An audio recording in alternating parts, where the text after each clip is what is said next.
واجب الاحترام معزز سامعین اکرام،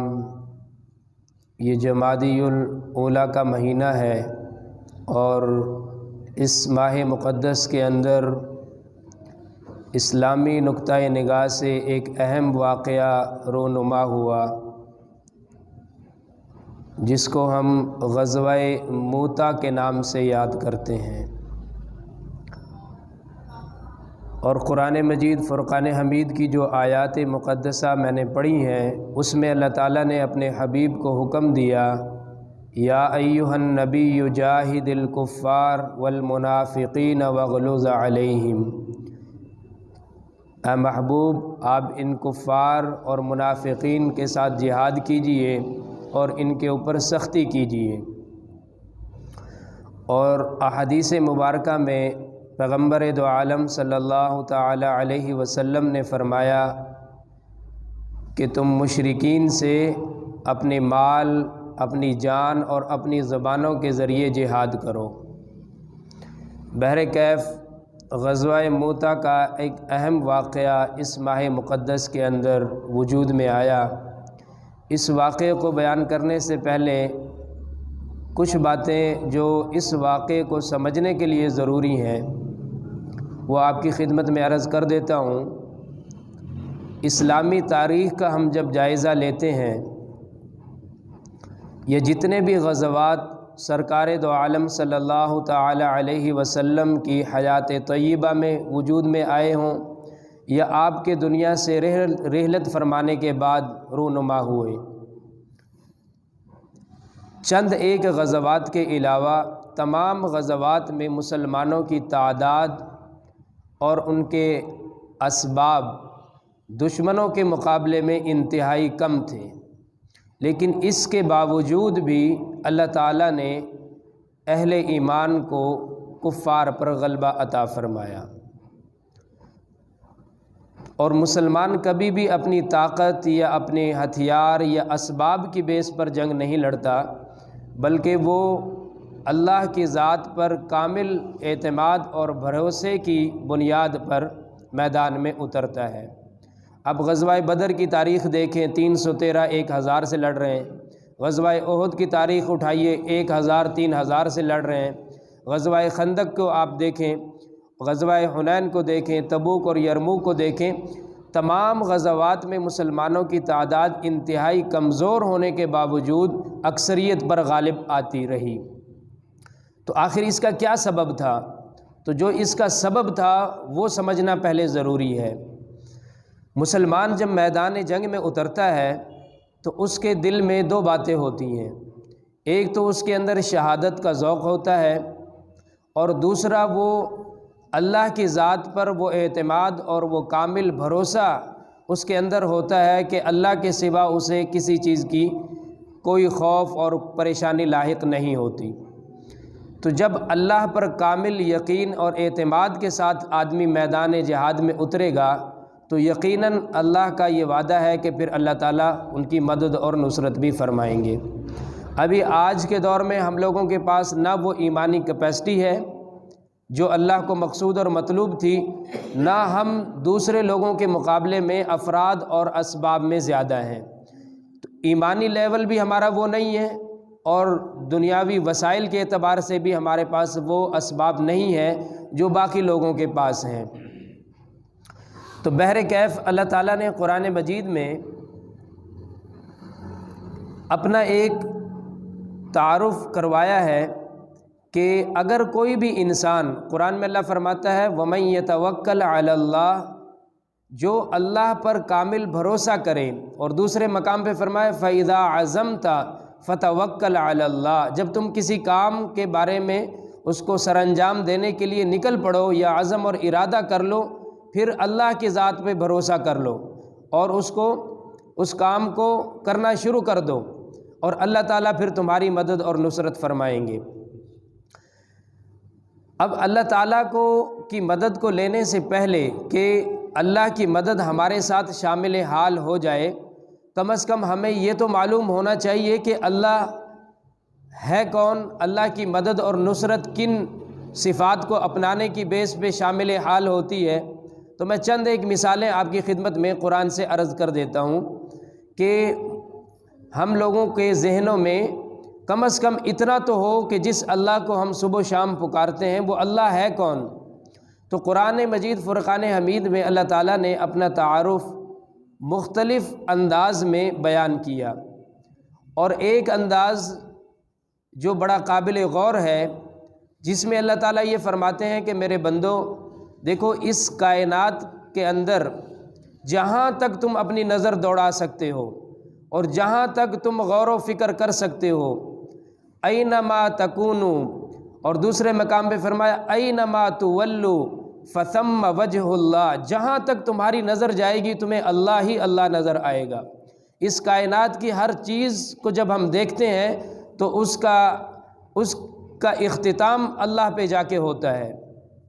تو اللہ یہ بتانا چاہتا ہے اس مضمون کو بیان کرنے کے بعد کہ تم پہلے اللہ کو تو سمجھو،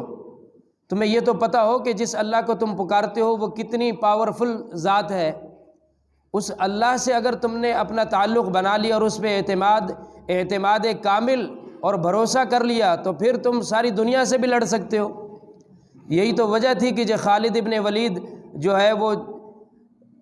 10 افراد کو لے کر، اور ایک روایت میں آتا ہے کہ 40 افراد کو لے کر اتنے بڑے جم غفیر سے لڑنے کے لیے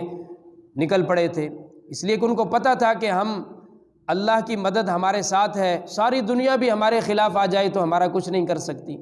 لیکن یہ اعتماد اور یہ یقین کامل ہونا ضروری ہے، اور یہ تبھی ممکن ہے کہ جب ہمیں یہ پتہ ہوگا کہ اللہ ہے کون۔ تو قرآن مجید کا اگر ہم مطالعہ کرتے ہیں تو قرآن مجید فرقان حمید میں اللہ تعالیٰ نے الحمد سے لے کر والناس تک ایک مضمون کو قرآن میں بڑی وضاحت کے ساتھ بیان کیا۔ قرآن مجید کا پارہ نمبر 2 سورۃ البقرہ ہے اور اس کی آیت نمبر 163، اس میں اللہ تعالیٰ فرماتے ہیں وَإِلَٰهُكُمْ إِلَٰهٌ وَاحِدٌ لَا إِلَٰهَ إِلَّا هُوَ الرَّحْمَٰنُ الرَّحِيمُ۔ اس آیت کا مفہوم یہ ہے کہ تمہارا معبود ایک اللہ ہے اور اس اللہ کے سوا اس کائنات میں اور کوئی بادشاہ، کوئی معبود برحق ہے ہی کوئی نہیں۔ اب یہی مضمون انہی الفاظ کے ساتھ اللہ جل شانہ نے قرآن مجید میں کئی مقامات پر بیان فرمایا۔ پارہ نمبر 3 اٹھائیے آپ، سورہ بقرہ کی آیت نمبر 255 ہے، جہاں سے آیت الکرسی شروع ہوتی ہے۔ اللہ تعالیٰ فرماتے ہیں اللہ لا الہ الا ہو الحی القیوم۔ پھر پارہ نمبر 3 کی سورہ آل عمران اس کی آیت نمبر 2، اس میں اللہ تعالیٰ فرماتے ہیں الف لام میم اللہ لا الہ الا ہو۔ پھر سورہ آل عمران کی آیت نمبر 6 میں فرمایا هو الذی یصورکم فی الارحام کیف یشاء لا الہ الا ہو۔ پھر سورہ آل عمران کی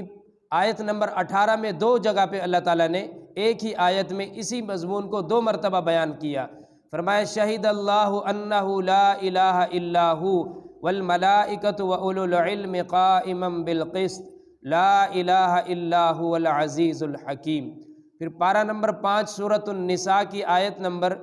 87 میں اللہ تعالیٰ فرماتے ہیں اللہ لا الہ الا ہو لیجمعنکم الی یوم القیامۃ لا ریب فیہ ومن اصدق من اللہ حدیثا۔ پھر پارہ نمبر 7 سورہ انعام میں اللہ تعالیٰ نے آیت نمبر 102 میں فرمایا ذالکم اللہ ربکم لا الہ الا ہو خالق کل شیء فاعبدوہ وہو علی کل شیء وکیل۔ اور پھر اسی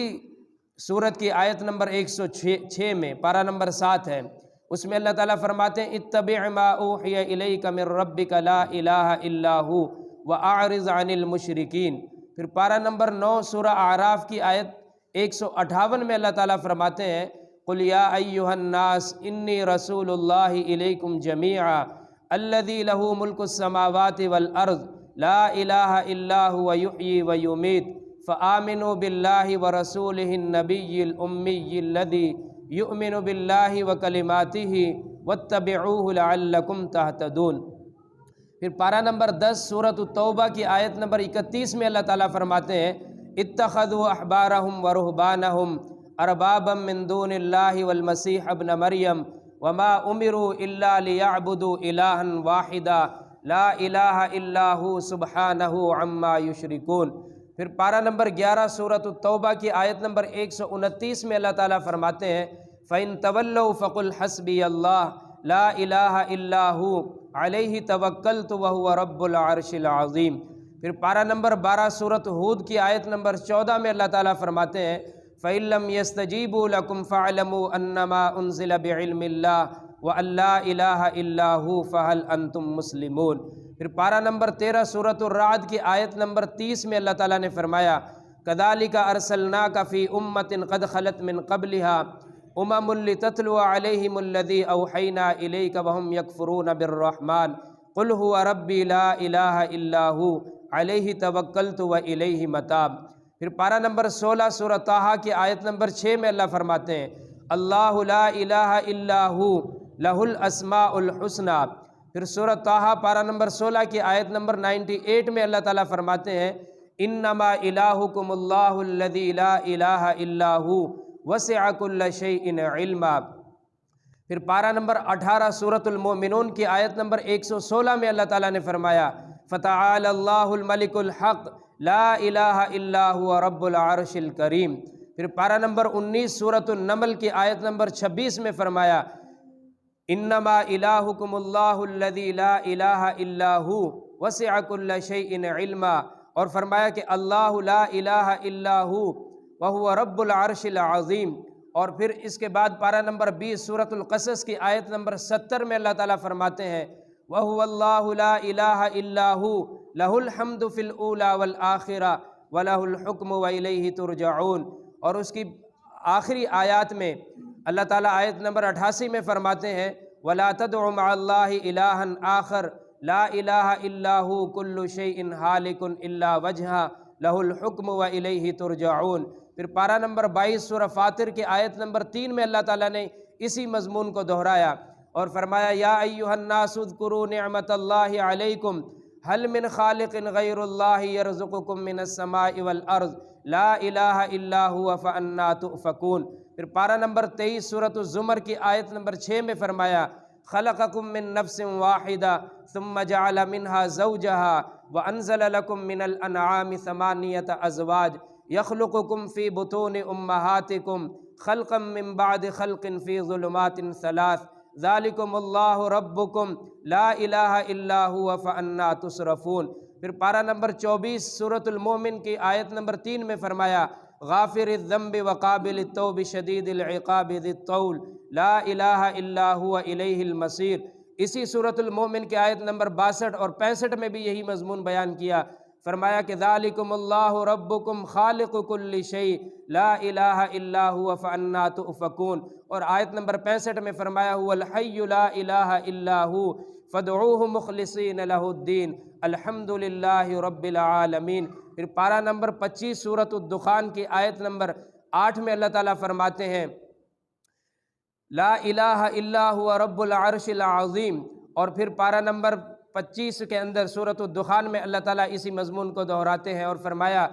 کہ لا الہ الا هو یحیی و یمیت ربکم و رب آبائکم الاولین۔ اور پھر پارہ نمبر 28 سورۃ الحشر کی آیت نمبر 22 اور 23 میں فرمایا هو اللہ الذی لا الہ الا هو عالم الغیب والشہادہ هو الرحمن الرحیم هو اللہ الذی لا الہ الا هو الملک القدوس السلام المؤمن المہیمن العزیز الجبار المتکبر سبحان اللہ عما یشرکون۔ اور پھر سورۃ التغابن پارہ نمبر 28 کی ایک سورت ہے، اس کی آیت نمبر 13 میں فرماتے ہیں اللہ لا الہ الا ہو وعلی اللہ فلیتوکل المؤمنون۔ اور پارہ نمبر 29 سورۃ المزمل کی آیت نمبر 9 ہے رب المشرق والمغرب لا الہ الا ہو فاتخذہ وکیلا۔ یہ الحمد سے لے کر والناس تک پورے قرآن کا اگر آپ مطالعہ کرتے ہیں یہ مضمون جو میں نے آپ کے سامنے بیان کیا پورے قرآن میں اللہ نے 30 مقام پہ بیان کیا۔ اس کی آیت نمبر سورت نمبر پارہ نمبر آپ کے سامنے میں نے پورے قرآن کا خلاصہ بیان کیا، اور ایک ہی الفاظ کے ساتھ اللہ نے اس مضمون کو 30 مرتبہ ریپیٹ کیا اور فرمایا کہ لا الہ الا ہو، میرے سوا اس کائنات میں ہے ہی کوئی نہیں۔ تو جب اللہ کے سوا اس کائنات میں ہے ہی کوئی نہیں، اور دوسرے مقام پہ اللہ فرماتے ہیں لو کان فیہما آلہۃ الا اللہ لفسدتا، اگر میرے سوا اس کائنات میں کوئی اور ہوتا تو تم دیکھتے کہ یہ نظام کائنات تباہ ہو چکا ہوتا، یہ تباہ نہیں ہوا۔ یہ دلیل ہے اس بات کی کہ اللہ اپنی ذات میں وحدہ لا شریک ہے۔ یہ تو ایک انداز میں نے بیان کیا کہ، اور پھر دوسرا انداز اگر اللہ تعالیٰ کا ہم دیکھیں کہ اللہ تعالیٰ اپنا تعارف کس انداز میں کرواتا ہے قرآن میں، تو اللہ تعالیٰ سورۃ الواقعہ کا اگر مطالعہ کریں، اس میں اللہ تعالیٰ نے 4 باتیں بیان فرمائیں۔ اللہ تعالیٰ فرماتے ہیں نحن خلقناکم فلولا تصدقون، اور میرے بندو میں نے تمہیں بنایا، تم ماننے کے لیے تیار کیوں نہیں ہو؟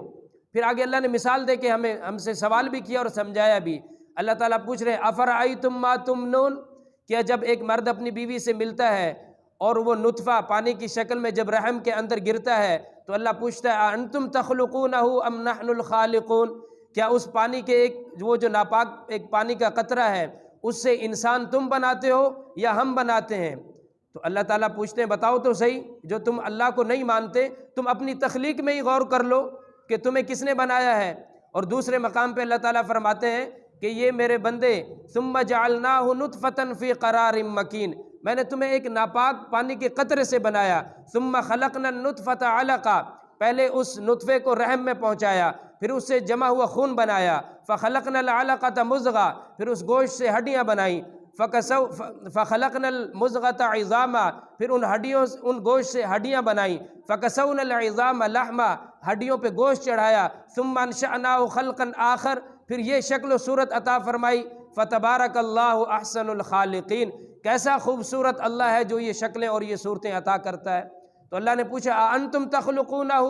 ام نحن الخالقون، کیا اپنے آپ پیدا ہو گئے ہو یا تمہیں کسی نے پیدا کیا؟ دوسرا سوال اللہ نے کیا افرأیتم ما تحرثون، یہ جو تم کھیت میں بیج ڈالتے ہو اور فصلیں کاشت کرتے ہو، یہ فصلوں کو زمین کے اندر جب بیج ڈال دیا، وہ بیج زمین کے تہہ میں جب پہنچتا ہے، زمین کے اندر جب ملتا ہے، وہ زمین کا سینہ چیرتے ہوئے وہ فصلیں اور وہ ننھی منی کونپلیں زمین سے جو باہر نکلتی ہیں، اانتم تزرعونہ ام نحن الزارعون، کیا اس کھیتی کو تم نکالتے ہو یا ہم نکالتے ہیں؟ آگے فرمائے لو نشاء لجعلناہ حطاما فظلتم تفکہون، اگر ہم چاہیں تو اس کو روندا ہوا بھوسا بنا دیں اور ایک پودا بھی زمین سے باہر نہ نکل سکے۔ تو اللہ پوچھتا ہے کہ بتاؤ تم نے نکالا یا ہم نے نکالا؟ اور دوسرے مقام پہ اللہ فرماتے ہیں ما کان لکم ان تنبتوا شجرہا، تمہارے اندر اتنی طاقت کہاں کہ تم لہلہاتی کھیتیاں باہر نکالو، تم تو ان کا ایک پودا نہیں نکال سکتے، پورے کھیت کی فصل کا نکالنا تو بہت بڑی بات ہے، تم تو ایک تنکا نہیں نکال سکتے۔ پھر اللہ نے تیسرا سوال کیا افرأیتم الماء الذی تشربون، یہ جو تم پانی پیتے ہو یہ آسمان سے، اانتم انزلتموہ من المزن ام نحن المنزلون، یہ بادل سے پانی تم برساتے ہو یا ہم برساتے ہیں؟ اور اللہ تعالیٰ فرماتے ہیں اسی آیت کے اگلی آیت میں لو نشاء جعلناہ اجاجا فلولا تشکرون، اور میرے بندو تم کیوں غور نہیں کرتے، اگر اسی نازل ہونے والے پانی کے ذائقے کو ہم کڑوا کر دیں تو تمہیں ایک گھونٹ پانی کا پینے کے لیے نہ ملے۔ اور دوسرے مقام سورہ سبا میں اللہ فرماتا ہے وما يستوي البحران هذا عذب فرات سائغ شرابه وهذا ملح أجاج ومن كل تأكلون لحما طريا وتستخرجون حلية تلبسونها وترى الفلك فيه مواخر لتبتغوا من فضله ولعلكم تشكرون، میرے بندو تم دیکھتے نہیں ہو کڑوے اور میٹھے پانی کا نظام یوں اکٹھا چل رہا ہے اور اس کے درمیان بیچ میں پردہ کوئی نہیں، اور وہ کڑوا پانی کی مجال نہیں کہ وہ میٹھے پانی کے اندر داخل ہو، اور میٹھے پانی کی مجال نہیں کہ وہ کڑوے پانی میں داخل ہو۔ دور جانے کی تو ضرورت نہیں، اپنے علاقے میں دیکھو کہیں پہ پانی کڑوا کہیں پہ میٹھا، نیچے کھود کے دیکھو تو بیچ میں دیوار کوئی نہیں۔ یہ کون سی طاقت ہے جس نے کڑوے کو میٹھے میں اور میٹھے کو کڑوے میں نہیں ملنے دیا؟ تو میرا اللہ پوچھتا ہے اانتم انزلتموہ من المزن ام نحن المنزلون، اسے آسمان سے تم اتارتے ہو یا ہم اتارتے ہیں؟ چوتھا سوال اللہ نے کیا افرأیتم النار التی تورون، جن لکڑیوں سے تم آگ جلاتے ہو، اانتم انشأتم شجرتہا ام نحن المنشئون، ان کو تم نے پیدا کیا یا ہم نے پیدا کیا؟ اگر اللہ چاہے یہ سارے نظام کو ختم کر سکتا ہے، اور کون سی ایسی طاقت ہے کہ جو ان تمام چیزوں کو وجود میں لا کے دکھائے؟ اور پھر دوسرے مقام پارہ نمبر 20 میں اللہ تعالیٰ نے فرمایا میرے بندو تم کبھی غور نہیں کرتے، یہ نکلتا ہوا سورج تمہیں میری خدائی میری وحدانیت کا اعلان کر رہا ہوتا ہے، قل ارأیتم ان جعل اللہ علیکم اللیل سرمدا الی یوم القیامۃ من الہ غیر اللہ یأتیکم بضیاء، اے میرے بندو دیکھو تو صحیح اس سورج کو تمہارے اوپر کون نکالتا ہے، یہ دن کو کون لے کے آتا ہے، پھر آئے ہوئے دن کو رات میں تبدیل کون کرتا ہے، یولج اللیل فی النہار ویولج النہار فی اللیل یخرج الحی من المیت ویخرج المیت من الحی۔ میرے بندو اگر میں تمہارے لیے رات کو قیامت کی صبح تک لمبا کر دوں اور دن نہ آنے دوں، من الہ غیر اللہ یأتیکم بضیاء، مجھے بھی تو بتاؤ کون سی طاقت ہے تمہارے پاس جو رات کے اندھیرے کو ہٹائے اور دن کی روشنی کو لا کے دکھائے۔ افلا تبصرون، کیا تم دیکھتے نہیں ہو کہ یہ دن اور رات کا بدلنا اور یہ سورج اور چاند کا نظام، اس کے پیچھے کون سی طاقت ہے جو استعمال ہو رہی ہے؟ پھر میرے اللہ نے فرمایا آگے، قل ارأیتم ان جعل اللہ علیکم النہار سرمدا الی یوم القیامہ، اگر میں تمہارے لیے دن کو کھینچ کے قیامت تک کے لیے لمبا کر دوں، من الہ غیر اللہ یأتیکم بلیل تسکنون فیہ، مجھے بتاؤ کون سی طاقت ہے جو دن کی روشنی کو ہٹائے اور تمہارے لیے رات کا اندھیرا لا کے دکھائے، بلیل تسکنون فیہ، جس میں تم آرام کرتے ہو، افلا تسمعون، اور میرے بندو تم دیکھتے نہیں ہو کہ یہ نظام میں جو اتار چڑھاؤ اور یہ عدل بدل، رات آتی ہے دن چلا جاتا ہے، دن آتا ہے رات چلی جاتی ہے، سورج آتا ہے چاند غائب، چاند آتا ہے سورج غائب، یہ تمام نظام کو حرکت میں لانے والی جو ذات ہے وہ ایک اللہ کی ذات ہے۔ پھر دوسرے مقام پہ اللہ تعالیٰ نے فرمایا، چلو تمہیں ایک اور انداز میں سمجھا دیتا ہوں، گویا اللہ یوں بتانا چاہتا ہے میرے بندو کبھی غور تو کرو اپنے رب کی طاقت کو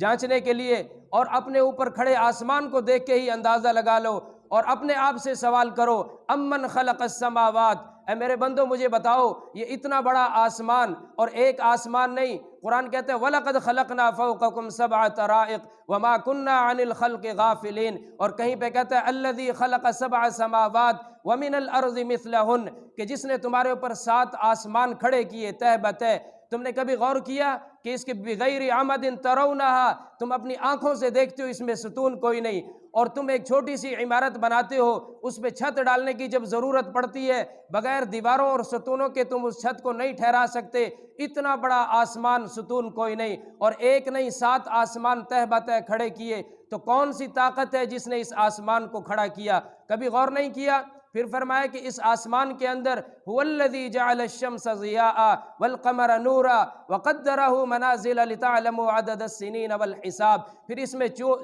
سورج چاند اور ستاروں کا نظام مقرر کیا جس کی میں نے تفصیل ابھی بتلائی کہ اپنے اپنے مقررہ وقت پہ آتے ہیں اور اپنا مقررہ ٹائم جو ان کے لیے اللہ نے مقرر کیا ہے جب وہ پورا ہوتا ہے غائب ہو جاتے ہیں۔ تو اللہ فرماتا ہے آسمان کو دیکھ کے غور کرو کون سی طاقت ہے جس نے اتنا بڑا آسمان کھڑا کیا۔ پھر فرمایا والارض، زمین کو دیکھو، اور قرآن کہتا ہے الم نجعل الارض مہادا، سورہ نبا میں، کیا ہم نے تمہارے لیے زمین کو بچھونا نہیں بنایا؟ سورہ زاریات میں کہتا ہے والارض فرشناہا فنعم الماہدون، اور میرے بندو دیکھو تو صحیح میں نے زمین کو تمہارے لیے کیسا فرش بنایا کہ اس کے اندر تمہیں اتنی سخت بھی نہیں بنائی کہ تمہارے استعمال کے قابل نہ ہو، اتنی نرم بھی نہیں بنائی کہ تم اس پہ چل نہ سکو،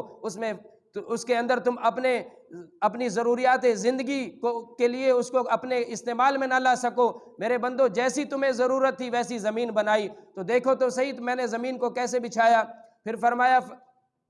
کہ امن خلق السماوات والارض، اور پھر تمہارے لیے وانزل لکم من السماء ماء، آسمان سے پانی اتارا جس کی تفصیل ابھی عرض کی، فانبتنا به حدائق ذات بہجہ، پھر اس پانی سے اللہ تعالیٰ نے پھل پھول اور باغات کو باہر نکالا۔ اور اللہ تعالیٰ سورہ عبس میں کہتا ہے 30ویں پارے میں فَلْيَنظُرِ الْإِنسَانُ إِلَىٰ طَعَامِهِ، اور میرے بندے تو اپنے کھانے کی چیزوں کی طرف ہی دیکھ لے کہ ہم نے کیسے تیرے کھانے کا نظام چلایا۔ اَنَّا صَبَبْنَا الْمَاءَ صَبًّا ثُمَّ شَقَقْنَا الْأَرْضَ شَقًّا، آسمان سے پانی ہم نے برسایا، پھر زمین کا سینہ پھاڑا، پانی کو زمین کے اندر پہنچایا، فَأَنبَتْنَا فِيهَا حَبًّا وَعِنَبًا وَقَضْبًا وَزَيْتُونًا وَنَخْلًا وَحَدَائِقَ غُلْبًا وَفَاكِهَةً وَأَبًّا مَتَاعًا لَكُمْ وَلِأَنْعَامِكُمْ، زمین کے اندر پانی پہنچایا، پھر اس کے اندر سے پھل پھول باغات کو تمہارے اور تمہارے جانوروں کے فائدے کے لیے ان تمام چیزوں کو نکالا۔ میرے بندے تو اپنے کھانے کی چیزوں میں غور کر کے اللہ کو پہچان سکتا تھا۔ تو وہ کہتا ہے فَأَنبَتْنَا بِهِ حَدَائِقَ ذَاتَ بَهْجَةٍ، تمہارے لیے پھل پھول باغات کو باہر نکالا،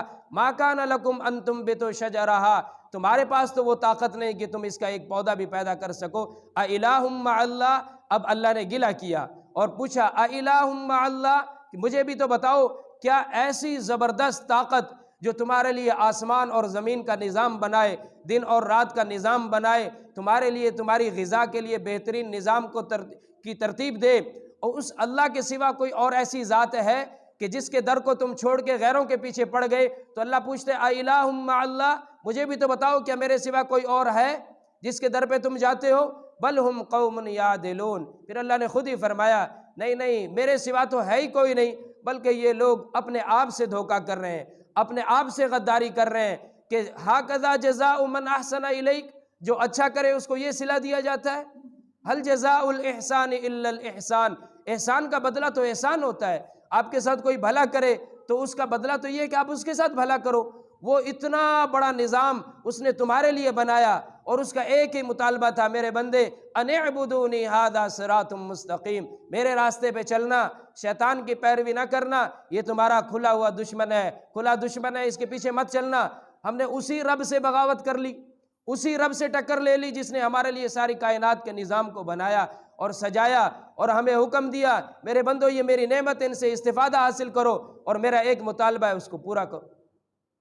پھر آگے فرمایا امن جعل الارض قرارا، میرے بندے جس دھرتی پہ تم رہتے ہو اس زمین کو ٹھہراؤ کس نے دیا؟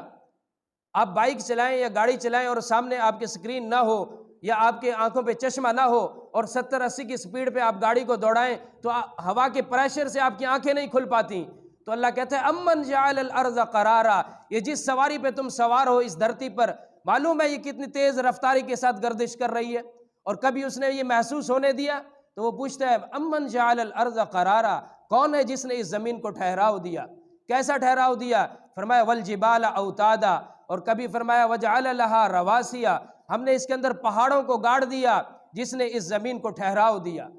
اتنی تیز رفتار سواری پہ ہم سوار ہیں اور کبھی اس نے محسوس نہیں ہونے دیا، اور جب وہ ہلکا سا جھٹکا دیتا ہے اس کو تو کیا کنڈیشن بنتی ہے زلزلے کی شکل میں، وہ ہم سب بخوبی جانتے ہیں۔ پھر فرمایا کہ وجعل خلالها انہارا، میرے بندو تمہاری ضرورت کے لیے اس میں دریاؤں، نہروں اور سمندروں کا نظام چلایا،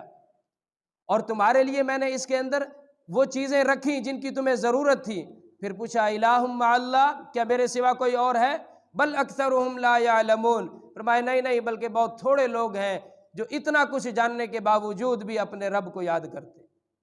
پھر فرمایا امن یبدأ الخلق، اور فرمایا کہ امن یہدیکم فی ظلمات البر والبحر، کون ہے جو تمہیں دریاؤں میں اور صحراؤں میں تمہیں راستہ دیتا ہے؟ کتنا خوفناک سمندر ہوتا ہے جس کی تہ نظر نہیں آتی اور کنارہ نظر نہیں آتا، اور ہمارے اتنے خوفناک محیط سمندر میں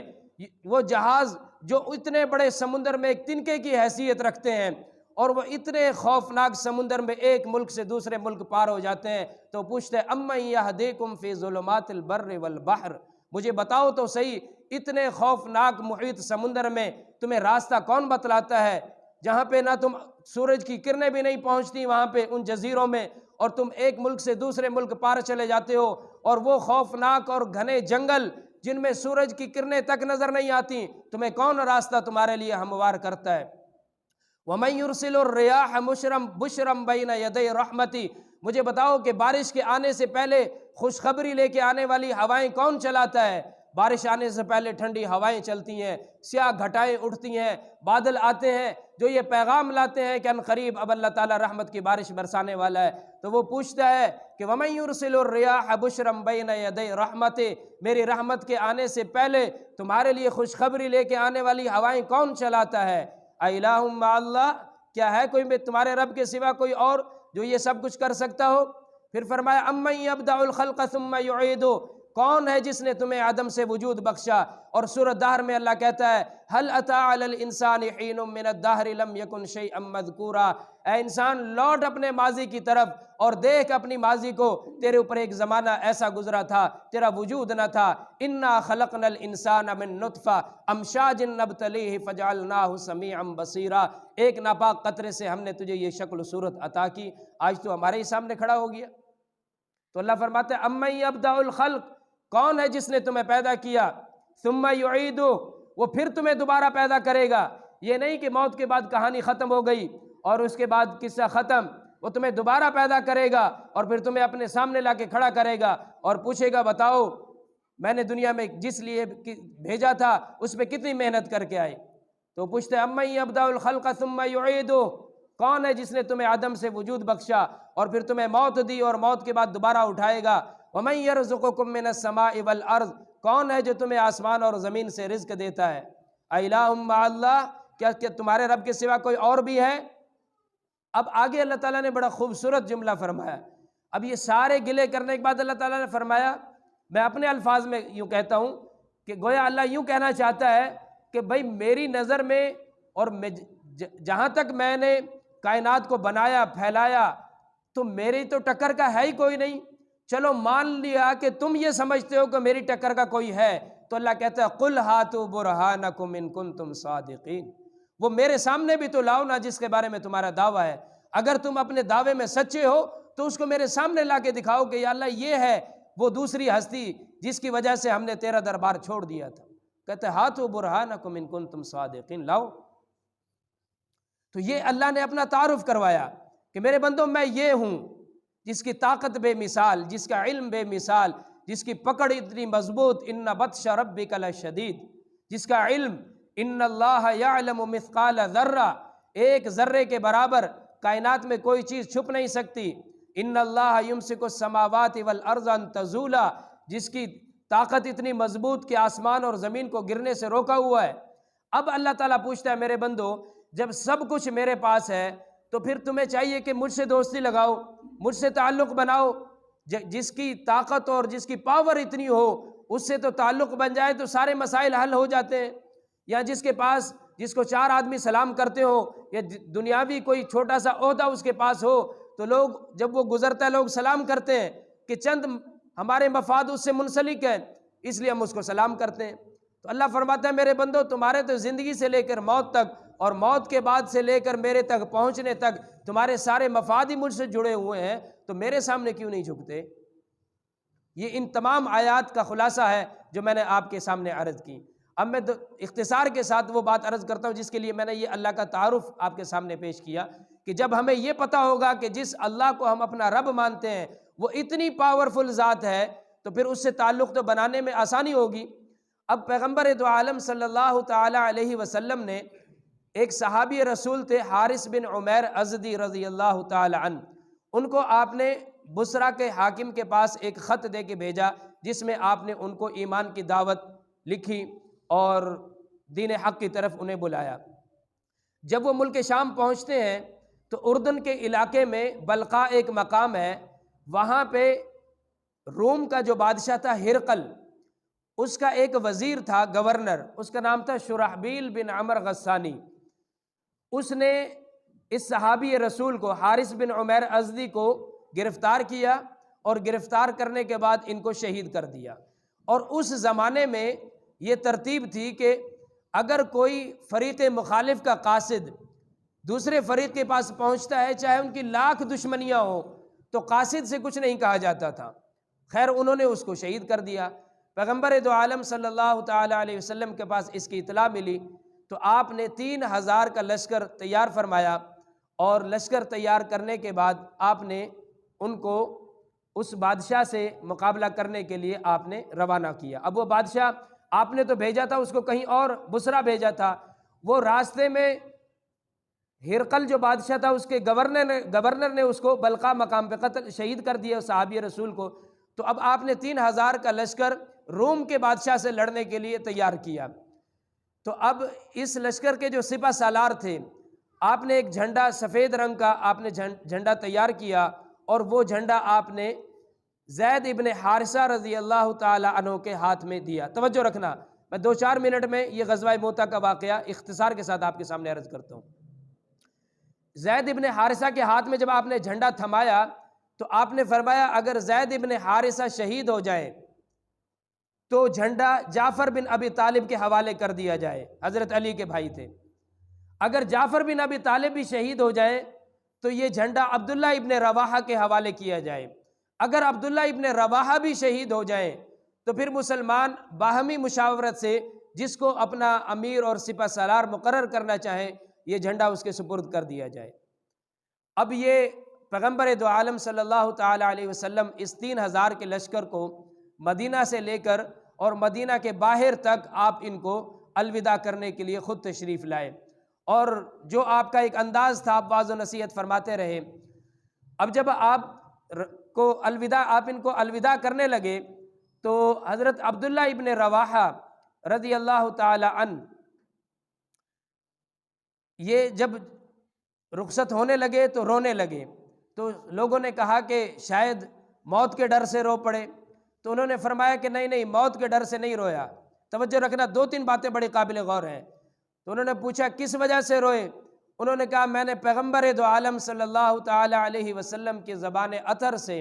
قرآن مجید فرقان حمید کی ایک آیت سنی ہے، جس میں وہ اللہ کے نبی یہ فرماتے ہیں، اللہ کا کلام ہے، وَإِن مِّنكُمْ إِلَّا وَارِدُهَا كَانَ عَلَىٰ رَبِّكَ حَتْمًا مَّقْضِيًّا، کہ جہنم کے اوپر سے ہر آدمی کا گزر ہونا ہے، اور بعض اس کو پار کر جائیں گے اور بعض پار نہیں کر سکیں گے۔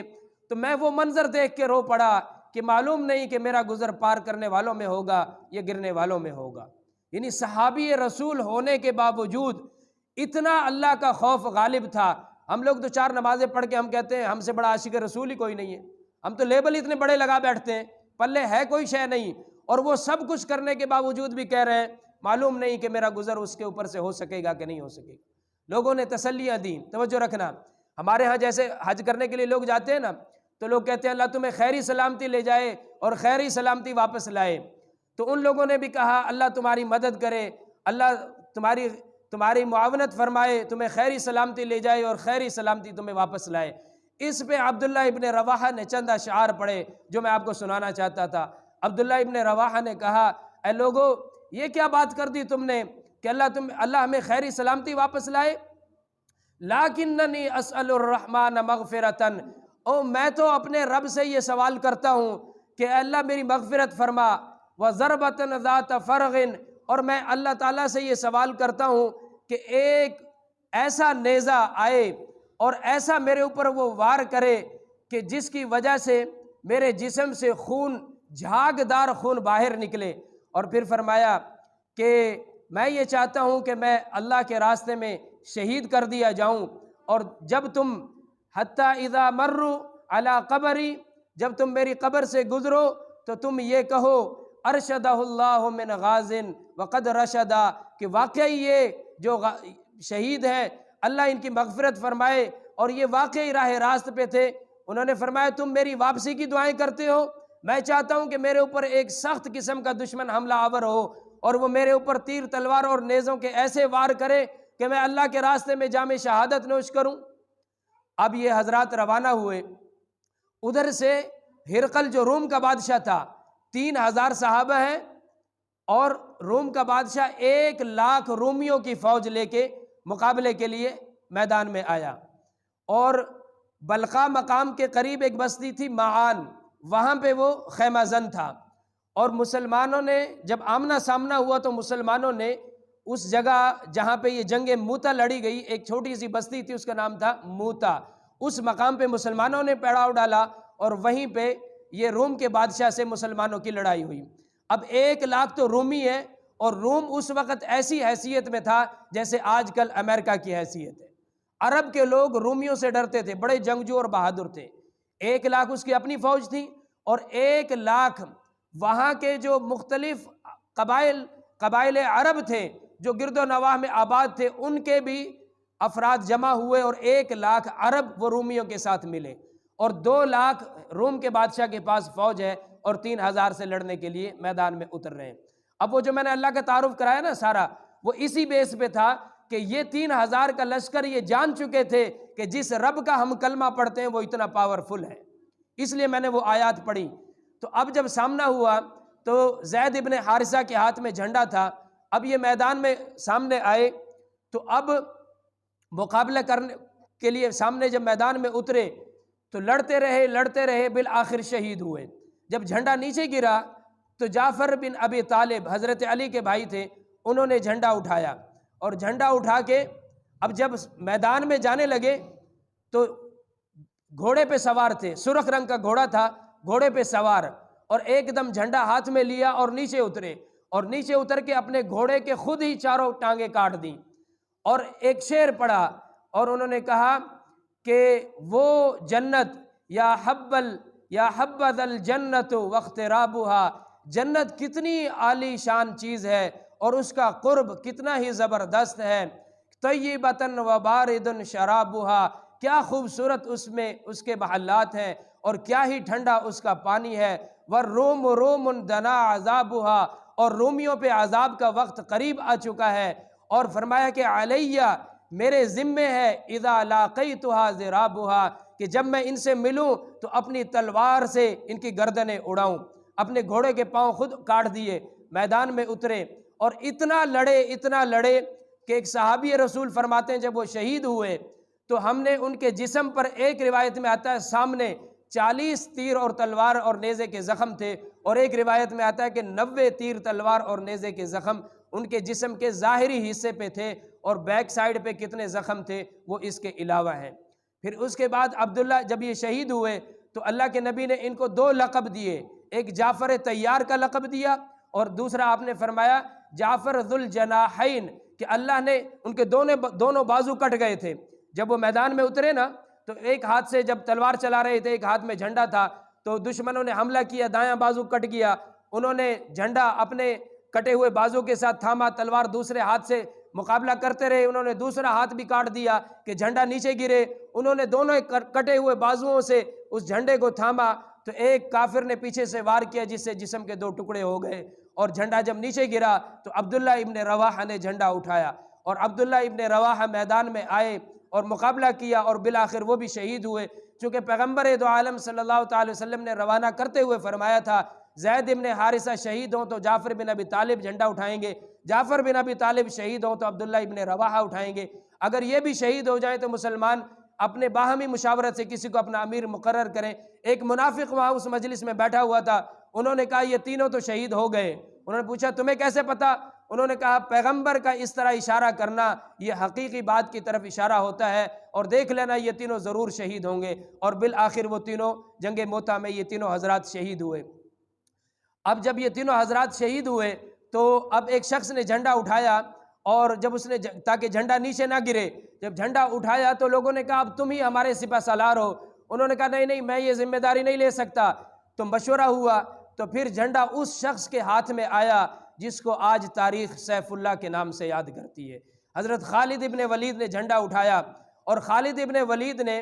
جب وہ جھنڈا اٹھایا تو پھر اپنے لشکر کی ترتیب کچھ اس ترتیب سے سیٹ کی کہ دشمن کے اوپر اس کا روب پڑا، انہوں نے اگلی صفوں کو پیچھے بھیجا، پچھلی صف والوں کو آگے بلایا، اس نقل و حرکت سے دشمن یہ سمجھا کہ شاید مسلمانوں کی اور فوج آ گئی، اور پھر خالد ابن ولید جب میدان میں اترے تو سیف اللہ تھے، اتنا انہوں نے مقابلہ کیا۔ اب بس آپ اس سے اندازہ لگا لیجئے کہ راوی کہتے ہیں خالد ابن ولید فرماتے ہیں کہ جنگ موتا میں میرے ہاتھ سے 9 تلواریں ٹوٹی تھیں، 9 تلواریں۔ اب آپ اندازہ لگاؤ کہ کتنے رومیوں کو انہوں نے قتل کیا ہوگا اور واصل جہنم کیا ہوگا۔ اس کے بعد اللہ تعالیٰ نے ان کے اوپر ایسا رعب طاری کیا کہ وہ میدان چھوڑ کے وہاں سے روانہ ہوئے، 3000 کا لشکر 2 لاکھ کافروں کے اوپر غالب ہوا، اور یہی مسلمانوں کی وہ لڑائی تھی جس نے رومیوں اور عیسائی ممالک کی فتوحات کا جو سبب بنی بعد میں جا کے، اور مسلمانوں کے گرد و نواح میں اقتدار کا پیش خیمہ بھی یہی لڑائی تھی جس کی بیس پہ خلافت فاروقیہ میں جا کے یہ تمام علاقے پھر فتح ہوئے، اور یہ اس وقت کی سپر طاقتیں دور فاروقیہ میں جا کے یہ ساری فتح ہوئیں، اور پھر مسلمانوں کے قدموں میں آ کے یہ گریں، اور ٹوٹل 3000 کے لشکر میں 12 صحابہ شہید ہوئے، اور خالد ابن ولید کی 9 تلواریں ٹوٹیں۔ اب آپ اندازہ لگاؤ کہ کتنے لوگوں کو انہوں نے واصل جہنم کیا ہوگا۔ تو جب مسلمان یہ سمجھتا ہے کہ اللہ کے سوا کائنات میں کوئی کسی کا کچھ نہیں کر سکتا، اور پھر جب وہ اللہ کی ذات پہ بھروسہ کر لیتا ہے تو وہ تھوڑے بھی ہوتے ہیں تو اللہ زیادہ پہ غالب کر کے دکھاتا ہے۔ اور قرآن کا وعد اللہ تعالیٰ فرماتے ہیں کم من فئۃ قلیلہ غلبت فئۃ کثیرۃ باذن اللہ، کتنی مرتبہ ہم نے تھوڑی جماعت کو زیادہ جماعت پہ غالب کر کے دکھایا۔ تو یہ ایمان آج ہمیں بھی اپنے اندر بنانے کی ضرورت ہے۔ ایک ظاہری تقریریں ہیں جو ہم کرتے ہیں، ابھی میں بول رہا ہوں، آپ اللہ کی قسم مجھے کہیں میں شام تک بولتا رہوں گا، قرآن و حدیث سے باہر نہیں جاؤں گا، شام تک آپ کے سامنے تقریر کرتا رہوں گا، لیکن مسئلہ تقریروں سے حل نہیں ہوگا، مسئلہ ہوگا کہ تقریر کرنے والا بھی جو کہہ رہا ہے وہ اس کی زندگی میں عملی طور پہ نظر آ رہا ہو، اور جو ہم پڑھتے ہیں سنتے ہیں ان کو ہم عملی جامہ پہنائیں گے تب جا کے ہمارا کام بنے گا، ورنہ تقریریں ہم لاکھ کرتے رہیں اگر عمل سے خالی ہیں تو تقریروں سے کام نہیں چلتا، عمل سے کام چلتا ہے۔ علم ایک راستہ ضرور بتاتا ہے لیکن اصل فیصلے عمل پہ جا کے ہوتے ہیں۔ جب آدمی عمل